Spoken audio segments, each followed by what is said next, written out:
me quedó dando vuelta el versículo que leyó el hermano ahí en Efesios 6, donde a veces son esas perlitas que uno guarda y retiene, donde dice que Pablo, que con denuedo hable la palabra que debo enseñar. Así es que mi oración esta mañana es apuntando hacia ese fin, que con denuedo hable de él como debo hablar, dice el versículo 20 al final del capítulo 6 de Efesios. Así que agradecido al Señor por eso. Quiero compartir un pasaje sobre el cual vamos a hacer nuestra exposición esta mañana, y se encuentra en Tito. Es una carta pastoral. El apóstol Pablo escribe a uno de sus condiscípulos ahí, Tito, y está dándole instrucciones porque ha encomendado a Tito para que ayude a las iglesias a estar en armonía con la voluntad del Señor, y de esa manera puedan crecer en la gracia del Señor.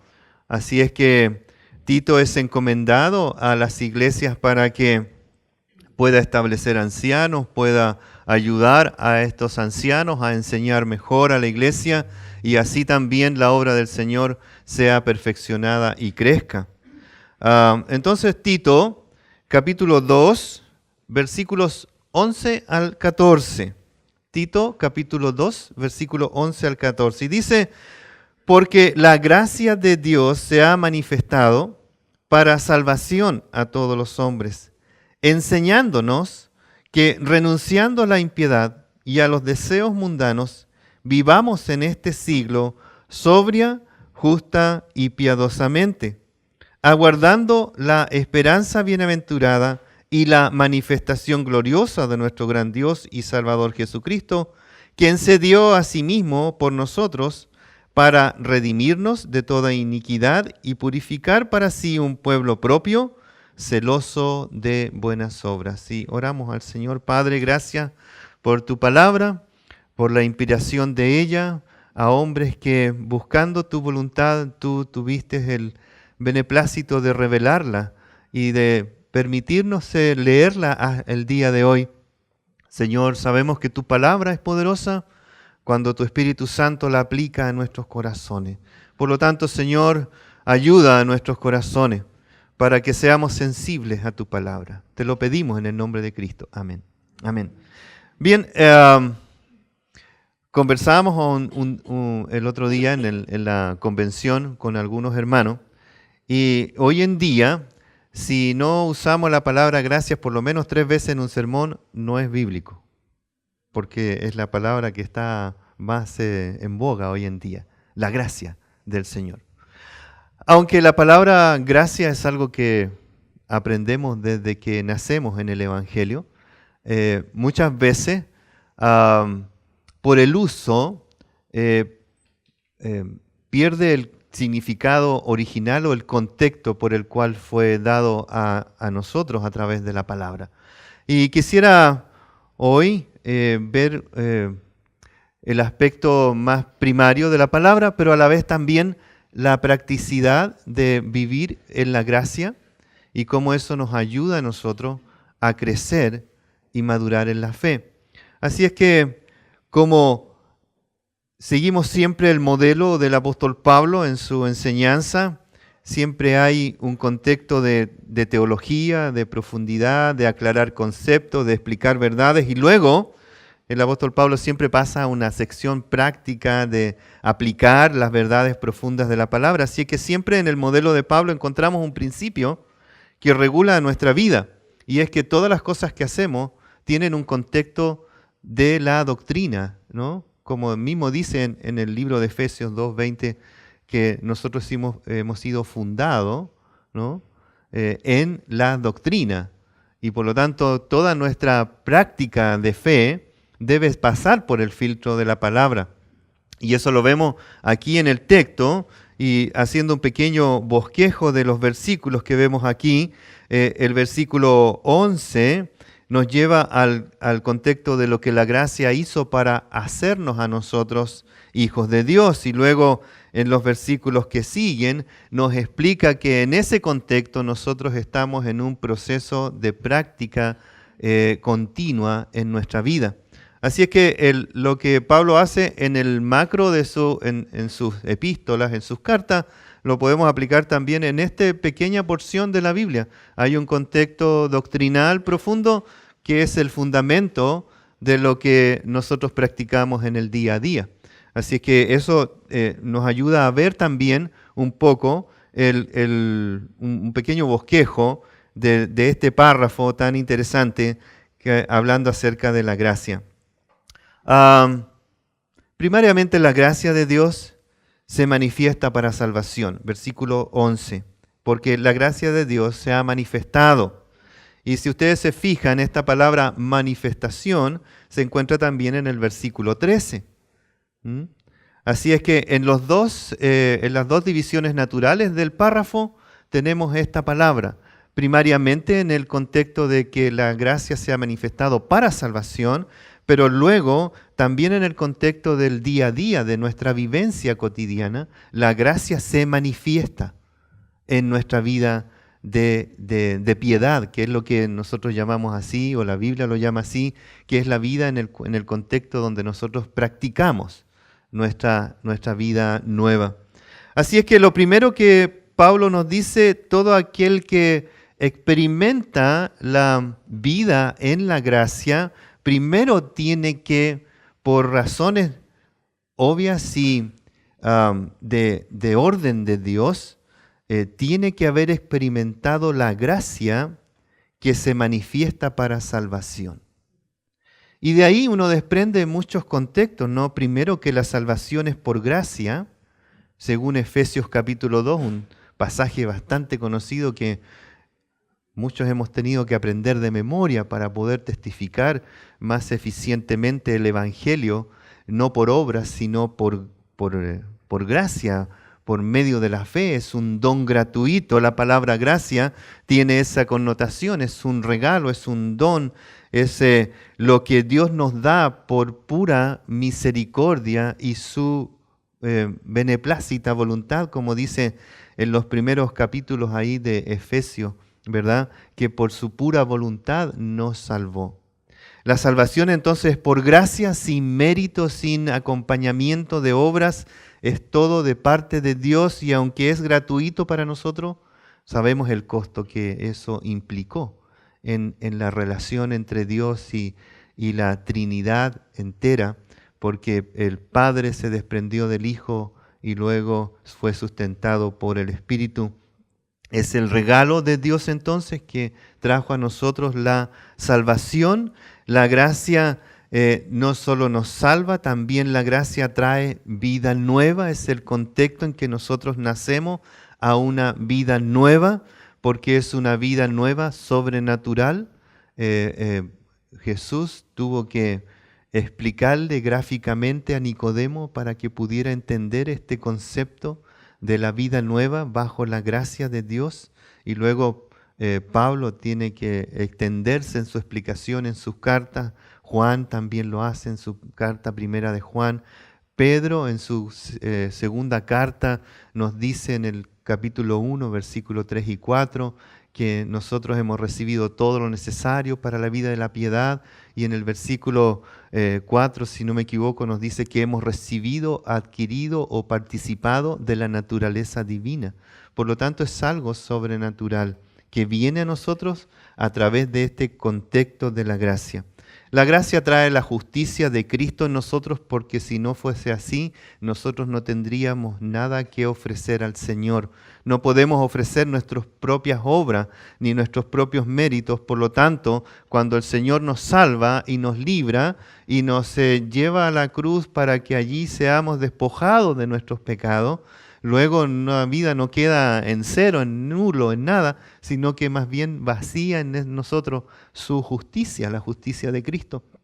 Y eso nos da un contexto para poder ofrecer a Dios ofrenda agradable. No podríamos ofrecer absolutamente nada a Dios si la justicia de Cristo no fuese imputada a nosotros. La gracia es el vehículo entonces que trae a nosotros también todos los medios de gracia, como se han denominado, para que nosotros podamos vivir en este nuevo ámbito, en este nuevo ambiente, con esta nueva vida, ¿no? Ezequiel 34, 36 nos habla de que el Espíritu Santo ha traído a nosotros, por la gracia, un nuevo corazón, por ejemplo, y un espíritu que hace que nosotros ¿qué? Seamos obedientes, no por razones naturales, obviamente, sino que obedientes porque Él ha transformado tu corazón para que sea sensible, de un corazón de piedra a un corazón de carne sensible a la palabra del Señor. ¿Por qué deseas obedecer a Dios? Porque Dios ha transformado tu corazón. Y es allí donde el Señor trabaja profundamente cuando nos salva. Nos hace nuevos, nos da un nuevo corazón y por lo tanto nos da nuevas motivaciones y deseos de servirle. Yo obedezco a Dios no porque lo desee, sino porque ahora soy un nuevo ser que instintivamente este nuevo ser, como una nueva criatura, desea ir hacia su padre, ¿no? Es como los bebés, los que tienen bebé. Cuando uno les tira las manos, los bebés instintivamente van hacia uno. Es el instinto de la naturaleza nueva.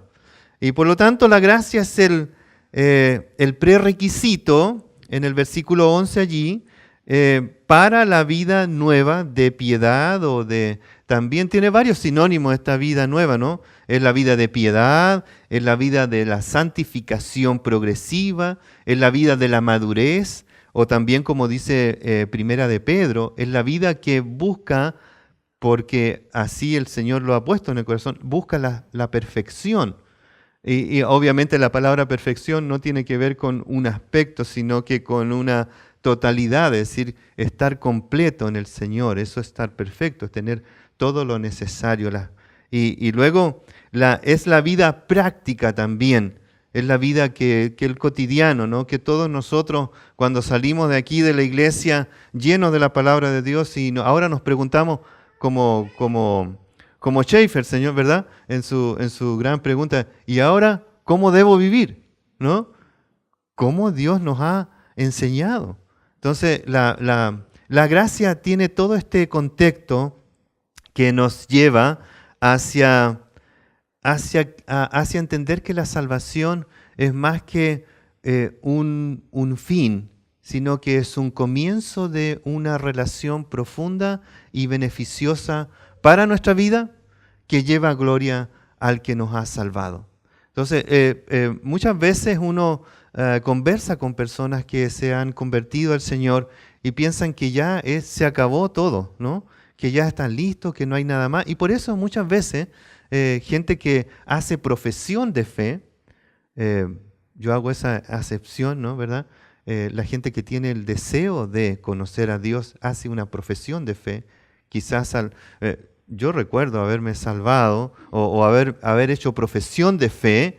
Me acuerdo aquí cerca en el campamento de Alicán, orando al Señor, pidiendo que me salvara. Pero es nuestro deseo desde este contexto, ¿verdad? De nuestra experiencia. Algunos a lo mejor levantaron la mano en una reunión, o algunos hasta pasaron adelante en algún llamado. Es una profesión de fe, es un deseo, es algo que te impulsa. Pero luego el Espíritu Santo te da no solo el deseo, la experiencia, la profesión de fe, te da la fe, te da la gracia para creer. Y en nuestra experiencia, muchos dicen a lo mejor, no, yo me convertí cuando hice la oración o cuando levanté la mano. O sea, está bien, no hay que juzgar eso en la experiencia de cada uno de nosotros. Pero cuando realmente te salvaste es cuando el Señor te dio convicción de pecado. Y esa es la obra poderosa del Espíritu. Y allí no hay nada que hacer. Es reaccionar ante la gracia que te alcanza con el poder del amor de Dios y te transforma en nueva criatura para luego entender que la salvación es solo por gracia y no tienes arte allí ni parte, como decimos. Así que la salvación es Es la obra poderosa y completa de Dios. Dios salva absolutamente, completamente al que alcanza. Y luego la salvación también es la entrada a una relación. Gálatas 4 nos dice que somos adoptados hijos de Dios. Y en ese contexto de adopción, nosotros entramos en un contexto de relación.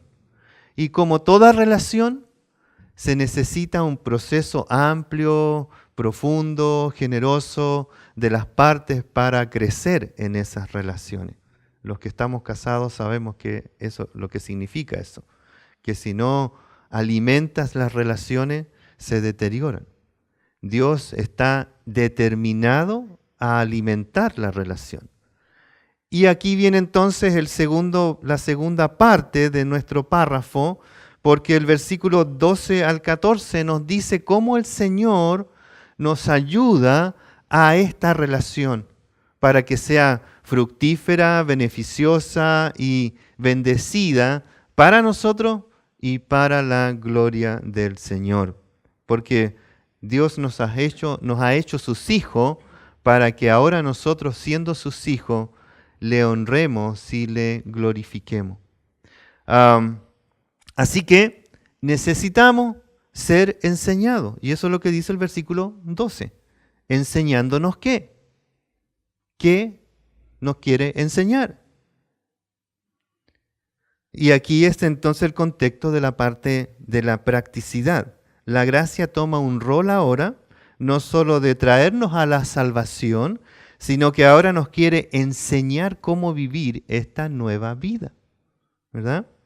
Y así que sin profundizar mucho en todos los elementos teológicos que allí arrastra el texto, podemos ver básicamente que hay dos elementos en nuestra enseñanza como nuevos hijos de Dios. Y ¿hago la pregunta? ¿Cuáles son los dos elementos que encontramos en este versículo? El versículo 12. Dice, ¿enseñándonos qué? ¿Y qué nos está enseñando? Dos acciones. ¿Cuáles serían? Renunciar y luego vivir, ¿verdad? Muy sencillo, pero muy práctico, ¿no? Renunciar a aquellas cosas que nos identificaban con nuestra antigua naturaleza, que a todo esto fue crucificado con Cristo en la cruz. Ese viejo hombre ya no existe, ha muerto en la cruz, fue sepultado con Cristo y el que resucitó es el nuevo hombre.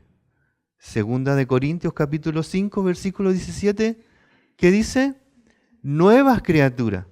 Hemos sido creados nuevas personas para vivir ahora en un nuevo ámbito, que es la vida nueva.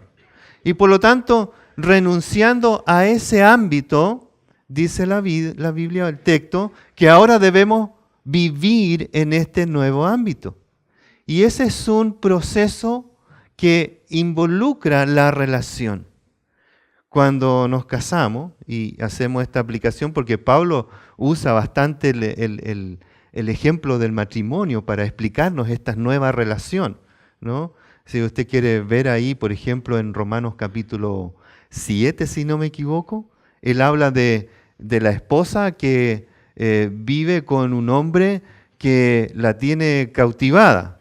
Este hombre es el pecado, pero cuando el pecado muere, ella queda libre para casarse con otro hombre, que en este caso sería el Señor. Entonces usa esta relación. Luego en Efesios 5 usa la otra relación, ¿verdad? Del matrimonio, muy conocida ahí, Efesios 5, 25 en adelante. Y si no me equivoco, es Segunda de Corintios capítulo 11, versículo 2, nos dice que ahora estamos casados con Cristo.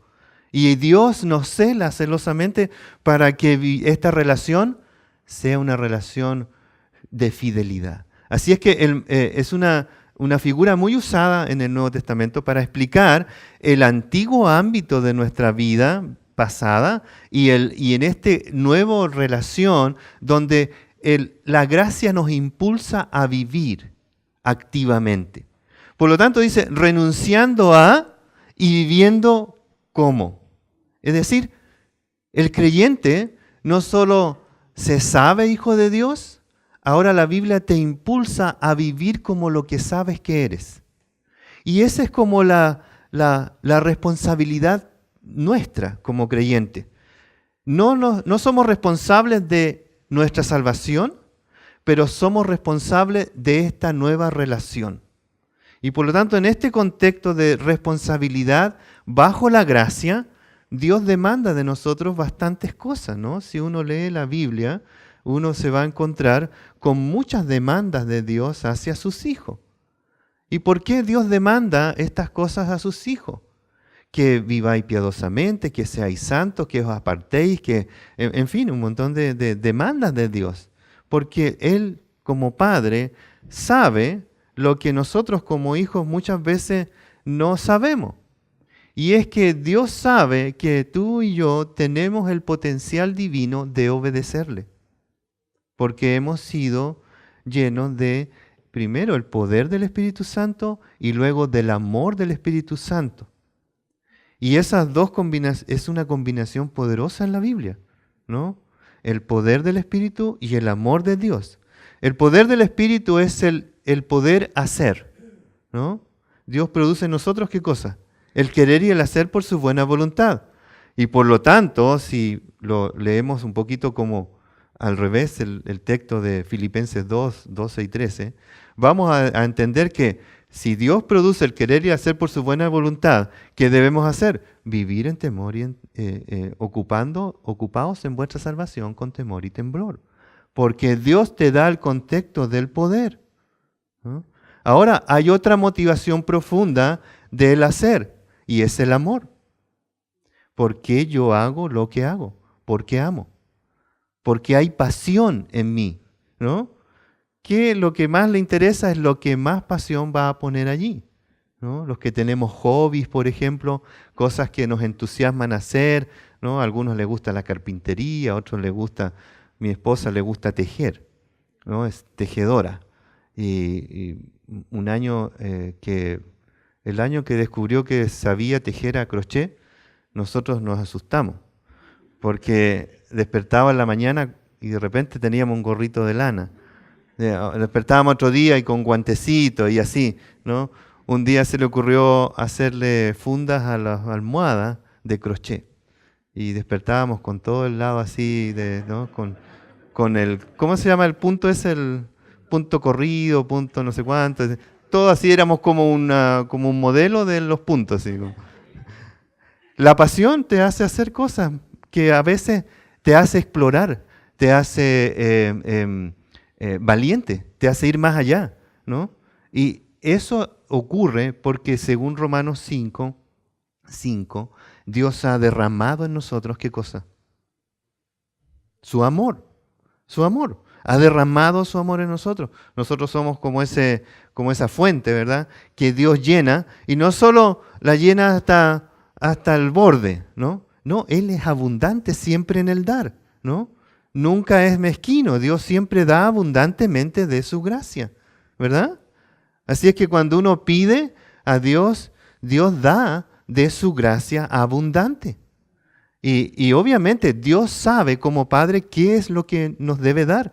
Y Él sabe que nosotros necesitamos en este nuevo ámbito de vida, de vivir, poder y amor. Poder para hacer y amor que nos motiva al hacer. Así es que nuestra motivación profunda del hacer en la vida cristiana, ¿cuál es? Es el amor que ha sido derramado en nuestros corazones. ¿Por qué yo amo a mi hermano? Que es como es. Porque el amor se derrama. No solo me alimenta, o sea, no solo me sacia a mí, sino que se derrama. Por eso el Señor puede decirnos, ama a Dios con todo tu corazón, con toda tu alma, con toda tu mente, con toda tu fuerza, y a tu prójimo como a ti mismo, porque el Señor nos ha dado el poder y nos ha dado la motivación profunda a través del amor. Así es que cuando el Señor dice, por ejemplo, no sé qué hacer, si ser profesor de escuela dominical o ser anciano de la iglesia, y el Señor dice, no importa, haz lo que es cualquiera de las dos cosas porque estás motivado por el amor de Dios. ¿Te fijas? A veces nos dudamos entre una buena decisión y una mejor. Y el Señor nos quiere llevar hacia la profundidad del servicio del Señor. Amar es un asunto que desborda nuestros corazones porque no es nuestro, es Dios en nosotros. Así que el contexto de este nuevo ámbito es una nueva naturaleza, es una nueva vida, es una nueva experiencia, es una nueva relación que se debe ir profundizando porque así nosotros experimentamos más de Dios, con Dios y para Dios en ese contexto. Y nunca debemos dejar que el ámbito antiguo invada nuestra nueva vida. ¿Y cómo hacemos eso? Bien práctico en esta área. En el versículo 12 dice que debes renunciar y luego debes vivir. Son acciones nuestras. En nuestro contexto de nuestra responsabilidad, Dios dice, actúa. La gracia no es algo pasivo. No es que yo, ahora que estoy en la gracia, simplemente medito en Dios, ¿no? Y me dejo llevar por el Señor. El Señor hará, bueno, lo que el Señor quiera. Yo he escuchado esas frases en hermano, ha faltado como 4 veces a la iglesia, ¿qué ha pasado? Bueno, el Señor sabrá, pues Él ha querido que sea así. Y uno dice, no, hermano, usted tiene un deber, una responsabilidad. Su nueva vida debe administrarla con responsabilidad, ¿no? Es la responsabilidad que viene en una relación. Usted cría a sus hijos y no los deja hacer nomás que así como decimos nosotros? A la buena de Dios, esas frases que hemos inventado nosotros para evadir nuestras responsabilidades en el fondo, ¿no? Oiga, su hijo es un poquito desordenado en la clase. Bueno, es que me salió así. ¿Qué significa eso, no? Es que simplemente no hemos querido involucrarnos en la rebeldía del corazón de nuestros hijos. Y los pastores a veces hacemos lo mismo. No, hermano, que la gracia haga su obra. A veces evadimos nuestras responsabilidades como creyentes, ¿no? Dios es responsable en nuestra relación, ¿cierto? Como dice 2 de Pedro, capítulo 1, versículo 3, nos ha dado todo lo necesario para la vida y la piedad. Como ya aprendimos, nos ha dado su Espíritu y nos ha hecho rebosar de su amor. Es más, su Espíritu empieza a trabajar profundamente en tu vida para provocar los frutos dignos del Señor, que no son otra cosa que el carácter de Dios en nosotros. Porque al final lo que Dios busca en sus hijos es que se parezcan ¿a quién? A Dios. Romanos capítulo 8, versículos 28 y 29. ¿Sí? Nos justificó, nos hizo todo lo que hizo en la salvación y la gracia para que seamos conforme a la imagen de su Hijo. Esa declaración profunda de intención del Padre. Es una declaración de intención. Él dice, te salvé para llevarte a ser como mi Hijo. Y en ese proceso es donde estamos todos nosotros involucrados en el día de hoy, siendo conformados a la imagen de su Hijo Jesucristo. Por lo tanto, ¿cómo medimos el proceso de crecimiento en nuestra propia vida? Es que reflejamos cada vez más las virtudes de Cristo en nosotros. Y sabe que ese es el contexto de todo evangelio, de todo evangelismo. Tú y yo, todos nosotros, según 2 de Corintios capítulo 5, somos embajadores de Dios. ¿Y qué llevamos al mundo? Eso, las virtudes de Cristo que se van manifestando en nosotros. El modelo del evangelio en el Nuevo Testamento es: tú llevas el mensaje porque el mensaje está escrito en ti. Está escrito en ti. Ahí mismo en 2 de Corintios 5 dice que nosotros, los que enseñamos, los que hemos sido puestos como pastores, estamos escribiendo cartas expedidas al mundo. Y dicen Cristo salva, Cristo salva, Cristo salva. Pero eso se ve ¿dónde? No en el folleto que llevamos en el bolsillo. Se debe ver en nuestra vida, en nuestro corazón, en nuestro carácter, en nuestras palabras, en nuestras acciones. Déjeme mostrarle un texto muy práctico que a mí me ha servido mucho de modelo para esta experiencia de cambio que el Señor nos invita a vivir. Vamos a Efesios capítulo 4. Efesios capítulo 4. Usted hágale con el codo al de al lado para que se despierte y busque Efesios 4. Del 17 en adelante, vamos a leer hasta el 25 solamente para mostrar la dinámica. ¿Alguien me dice hasta qué hora puedo estar acá? 11:30. Oh, excelente, ya. Bueno, entonces usen harto el codo para los de al lado. ¿Ya? Esto pues digo, dice el apóstol Pablo ahí, y requiero en el Señor que ya no andéis como. Quiero hacer énfasis en estas pequeñas frases. Ya no andéis como los otros gentiles que andan en la vanidad de su mente. ¿Dónde está trabajando el Señor? Teniendo el entendimiento entenebrecido, ajenos de la vida de Dios, por la ignorancia que en ellos hay, por la dureza de su corazón, los cuales después que perdieron toda sensibilidad se entregaron a la lascivia para cometer con avidez toda clase de impureza. Mas vosotros no habéis aprendido así a Cristo. Es decir, es un ámbito pasado, nosotros vivimos ahora en un ámbito nuevo. La relación con el pecado ya no la tengo ahora. Yo no me relaciono con el pecado en ese contexto, ¿verdad? Primera de Juan dice, nosotros ya no tenemos pecado, no somos pecadores, ¿verdad? Y yo sé que aquí en la iglesia nuestro hermano Iván ha enseñado eso, ¿no? Entonces yo puedo decir con mucha libertad, decir, ¿quiénes aquí son pecadores? Se fija, yo he hecho esta misma pregunta en otras congregaciones y muchos levantan la mano porque se sienten pecadores. Viven como si tuvieran una relación con el pecado como antiguamente la tenían. En el ámbito nuevo, nosotros tenemos una nueva relación con el pecado. Juan dice, a veces caemos. El pecado en el creyente es un accidente de la vida nueva, ¿sí? Porque el pecado en la vida antigua, ¿qué era? Una experiencia normal, era común. Yo practicaba el pecado, ¿no? Pero ahora en la vida nueva, yo practico ¿qué cosa? La santidad, sin la cual nadie verá a Dios. Y por lo tanto, en mi experiencia de santificación, estoy luchando y descubriendo pecados con los cuales yo accidentalmente descubro en mi corazón que tengo y los renuncio y los llevo. Como decía el texto, ¿no? Renunciando a, ¿no? Renunciando a. Así es que nuestra experiencia ahora es nueva, un ámbito nuevo, una nueva vida, una nueva experiencia. Lo que hace Pablo aquí es resaltar, es evidenciar que lo que antes vivía ya no nos pertenece, ¿no? Ya no nos pertenece. Y cuando, por eso nosotros en el mundo nos sentimos incómodos. Por eso hay incomodidad en nuestra experiencia relacional con el mundo, ¿no? Ahora hasta nos incomoda a veces ir a los cumpleaños de nuestra familia. ¿Le ha pasado?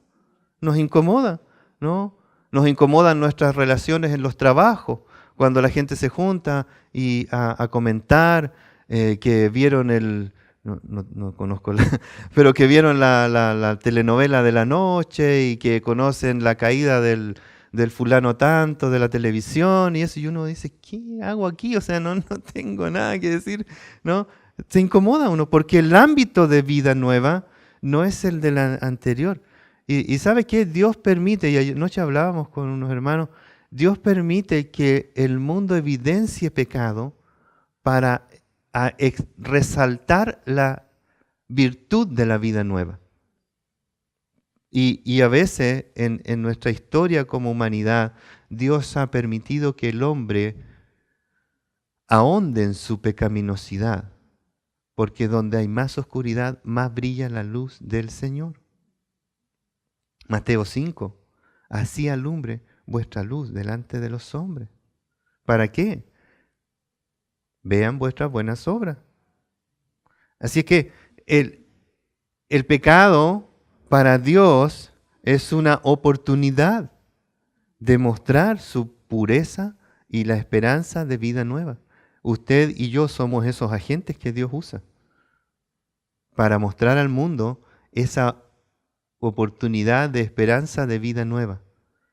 El hombre no sabe cómo cambiar y en su desesperación inventa métodos y formas de cambio. ¿Sí? El hombre es un ser que transforma realidades continuamente, pero es su deseo de cambio, de mejorar, pero no sabe cómo y no sabe hacia dónde, ¿no? ¿Se ha dado cuenta de eso? Lo que tenemos hoy en día, nuestro hermano Iván profusamente nos ha enseñado todo esto de las ideologías y que han permeado la humanidad. ¿Pero por qué la permea a sociedad esta idea? Porque la gente está deseosa de cambiar, pero no sabe hacia dónde ni cómo. Así que ha inventado y se inventa realidades una tras otra, una tras otra. Nosotros no, porque el Señor nos ha dicho, nos ha hecho nuevo y nos ha dado una nueva vida, entonces sabemos cómo y sabemos a dónde vamos. ¿Sí o no? Pero no es de nosotros, es de Dios. Si Dios no te alcanza y te dice que debes cambiar porque si no tu vida es condenatoria, y si Dios no te muestra el ámbito donde debes cambiar y no te muestra la meta hacia donde debes llegar, nosotros estaríamos igual que el mundo, perdidos y sin rumbo. Como dice Isaías, como ovejas descarriadas, sin pastor. Como Jesús cuando ve la multitud y tiene compasión de ella, porque son como ovejas sin pastor, sin saber qué hacer, ni saber a dónde ir.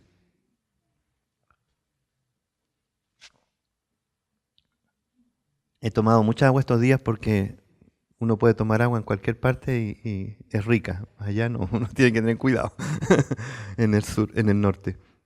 Así es que déjeme mostrar este pasaje de Efesios 4, volviendo allí. Mas vosotros no habéis aprendido así a Cristo, dice versículo 20. Si en verdad le habéis oído y habéis sido por él enseñados conforme a la verdad que está en Jesús. ¿Se fija la palabra de nuevo que aparece ahí? Enseñados. Como nuevos hijos de Dios, como nuevas criaturas, debemos ser enseñados. Una de las prioridades por las cuales Dios diseñó la iglesia es para que seamos enseñados. Para que seamos enseñados de cómo vivir la vida nueva y luego salgamos al mundo sabiendo quiénes somos y viviendo como lo que somos. Y así alumbre nuestra luz delante de los hombres. Y así Dios alcanza a otras personas también en la oscuridad de su mente y de su corazón. Y entonces el texto dice, enseñándonos ¿qué? Enseñándonos conforme a la verdad que está en Jesús. Así es que nuestro modelo, ¿quién es? Es Jesús, ¿no? ¿Cómo cambiar? Como Jesús. ¿Hacia dónde va nuestra vida? Hacia Jesús, a la manifestación de lo que habremos de ser. Por tanto dice versículo 22, en cuanto a la pasada manera de vivir, y yo hago énfasis en esta palabra, manera de vivir. No es, y aquí podemos tener a lo mejor alguna diferencia semántica, pero no es que nosotros convivimos con dos naturalezas. No tengo dos hombres ahí conviviendo, uno nuevo, uno viejo, y a veces alimento al viejo, a veces alimento al nuevo. Permíteme decir que yo no veo eso en el texto. Ahora, a lo mejor alguien lo ve. Muy bien, es su interpretación. Pero el texto dice, manera de vivir. Esos hábitos antiguos que hemos arrastrado a nuestra nueva vida. Y es allí donde el proceso de santificación se especializa, por así decirlo. ¿Y dónde está esta manera antigua de vivir? ¿Enraizada en qué lugar? En el corazón. Y la Biblia hace un tremendo énfasis del Antiguo al Nuevo Testamento. ¿Dónde trabaja el Señor? En el corazón. ¿Dónde trabajamos nosotros para cambiar hábitos en nuestros hijos? en el corazón.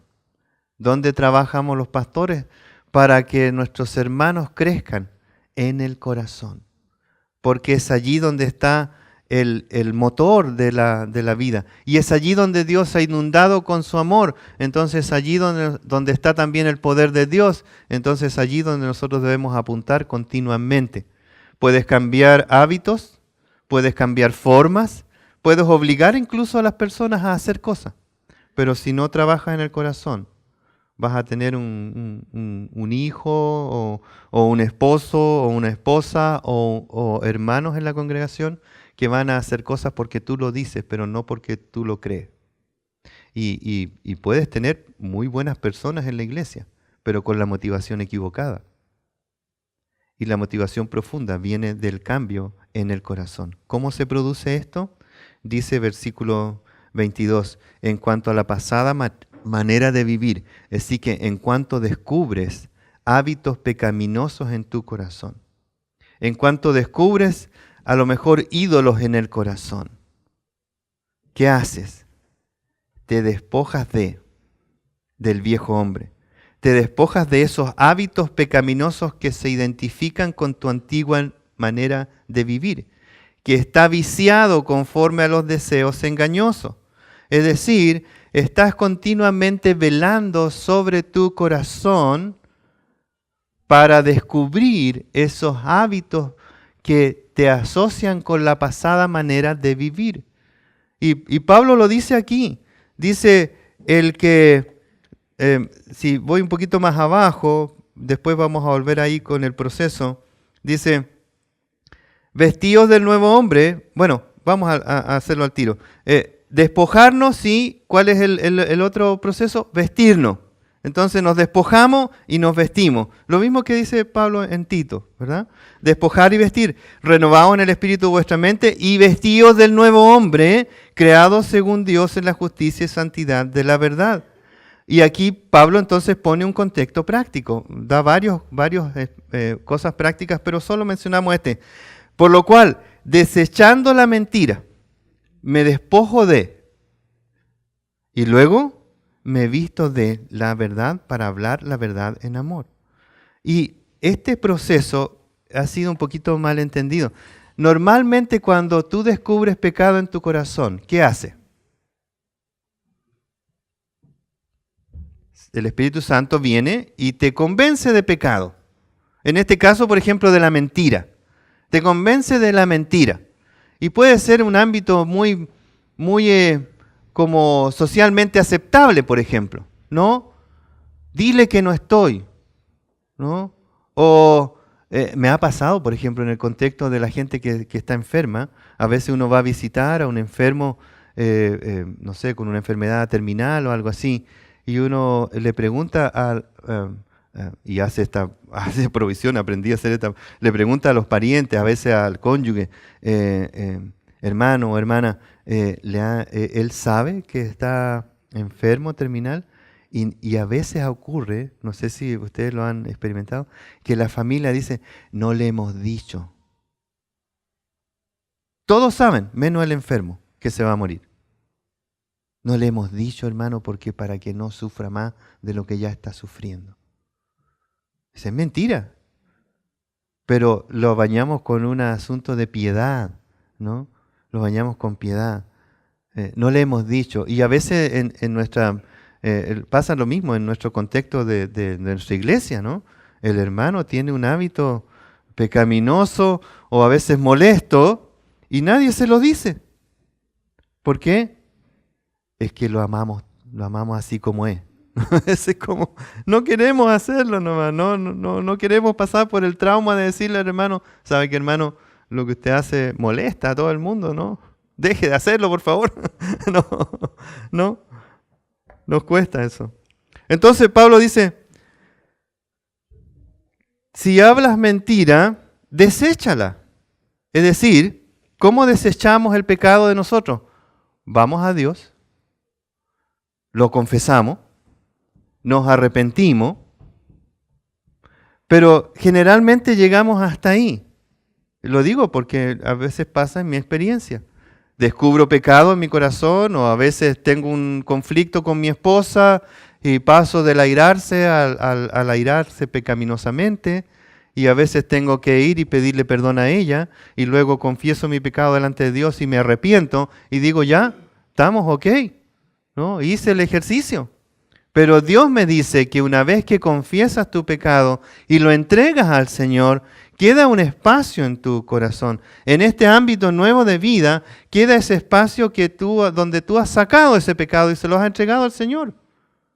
Ese espacio debes ahora llenarlo con un hábito piadoso. Por lo tanto, Pablo dice, si pecabas y mintiendo y lo descubres y te arrepientes y lo confiesas, ahora debes llenar ese espacio ¿con qué? Con verdad, para que cuando hables, no hables mentira, sino que hables la verdad en amor. ¿Se fija? A veces hacemos el ejercicio de confesar y entregar al Señor el pecado y después decimos, pero ¿por qué si yo ya confesé y me arrepentí y vuelve el hábito de nuevo? ¿No se ha descubierto eso en su propia vida? Que vuelve el hábito pecaminoso de nuevo a tocar la puerta y todo eso, pero cuando ve el espacio ya ocupado, ese pecado no tiene lugar en nuestro ámbito nuevo de vida. Muchas veces el proceso por el cual nosotros podemos luchar contra nuestros hábitos pecaminosos recurrentes, porque no hacemos el ejercicio completo, ¿no?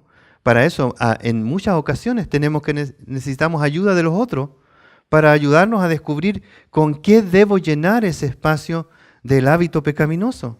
¿Qué hábito piadoso debo adquirir ahora y poner en práctica en mi vida? Por lo tanto, cuando viene el deseo de mentir, ya yo no lo hago porque tengo la herramienta adecuada para hablar la verdad en amor. ¿Sí o no? Y ese es el ejercicio en todas las áreas. Cuando usted descubre algo de pecaminosidad en su corazón, y puede ser algo bueno, hermano. ¿Sabe qué? Puede ser algo bueno. Puede venir los matrimonios cuando nos casamos. Nunca nos casamos para vivir frustrados y amargados el resto de nuestro matrimonio. Pero algunos parece que llegan a ese punto y viven en ese contexto. No han cortado el hábito pecaminoso a lo mejor de una respuesta a lo mejor dura a su cónyuge, de no amar a su cónyuge tanto que deciden privarse de ciertas cosas. Entonces terminan siendo una relación pecaminosa. Se casaron enamorados, pero terminaron en una relación pecaminosa.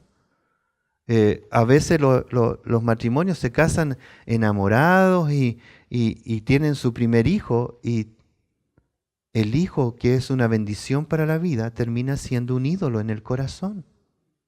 Y no conozco a ninguno aquí, para lo mejor, de cómo se relacionan con los hijos, pero he estado en casas, por ejemplo, de matrimonios jóvenes que han tenido hijos, y uno entra a la casa y es como entrar a un jardín infantil.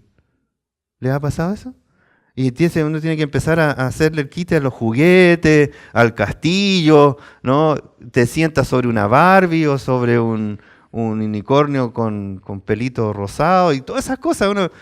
El ambiente fueron raptados por el hijo o los hijos que llegaron. Están secuestrados en su casa.